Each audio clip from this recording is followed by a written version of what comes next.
Joining us now, author of the #1 bestseller, The Russia Hoax, The Illicit Scheme to Clear Hillary Clinton and Frame Donald Trump, Gregg Jarrett, and Florida Congressman Matt Gaetz. All right, Matt, I want to go to you first. Simple question. It's not that hard. What exactly do you know is happening and coming out? Meadows, Trey Gowdy, what do we have? I believe we are days, if not weeks, away from the most compelling evidence in the biggest political scandal in American history. Hannity viewers have known from the beginning that it was the dossier funded by Democrats that really fueled this investigation. But Comey and Brennan and Clapper, they didn't defend the dossier because it was written by a known liar, as you pointed out in your monologue. So instead, they pivoted and said they had all these legitimate concerns about George Papadopoulos. Here's what we're going to learn. Yeah, we had heard from an unverified foreign source that Papadopoulos might have been talking to some Russians. So there was Western intelligence sent to spy on Papadopoulos, and there's actually a recording and a transcript of that conversation. And there, Papadopoulos denies any illegal conspiracy between the Trump campaign and Russia. So they had evidence, presumably, that was against Papadopoulos and for him. And what they'll never be able to defend is that they never presented that evidence to the FISA court, a court where there's no defense attorney. Everything we know, that they were warned. They were warned by Bruce Orr, August 2016. They were warned by this woman, Ms. Kavalak, at the State Department 10 days prior to the signing of the first FISA application. Now, we know on this whole new level you're describing, then they're withholding exculpatory information from the FISA court to spy on an opposition party campaign?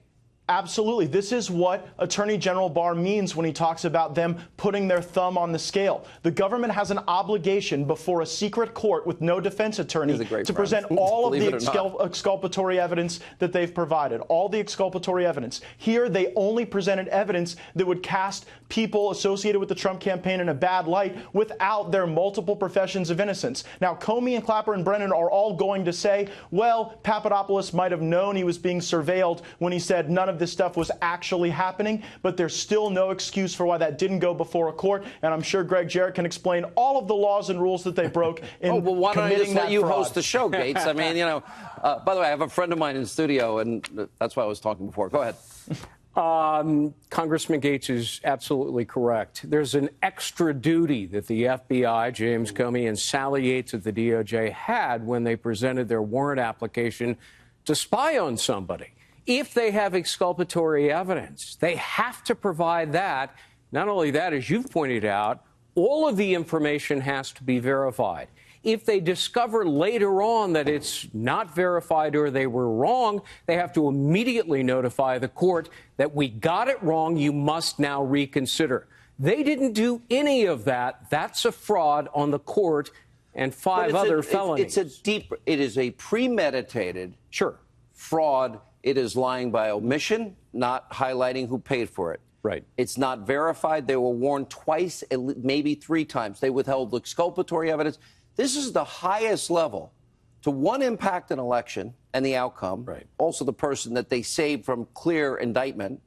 Number 2, this is then an opportunity that they used to try and take down a duly elected president. It is rank corruption. It is using your law enforcement office to target somebody for political reasons and lying to a court in the process. It's abuse of power. It's perjury. It's a false statement. It's obstruction of justice. How did so all of few those people things pull this off? Let me throw that to Matt. Well, it's easy to invent a lie. It's even easier to spread a lie if there's nobody there to challenge it. And this is an ex-parte hearing in front of the FISA court. Nobody on the other side to look out for Carter Page. And Matt Gaetz, either Comey lied when he said, oh, she told me to call it a matter, or Loretta Lynch lied. One of them lied under oath. Which one? Pick one. Well, I mean, clearly you've got multiple circumstances where Comey was lying, and obviously this is why Comey is attacking our great Attorney General Bill Barr. Bill Barr is asking the right questions. We're going to get down to who committed these crimes, and my suspicion is that it roots back in the Obama White House. And remember, he said it was verified in October, told Trump, oh, it's unverified but salacious. He lied there one of those times. I don't know how you get out of that one.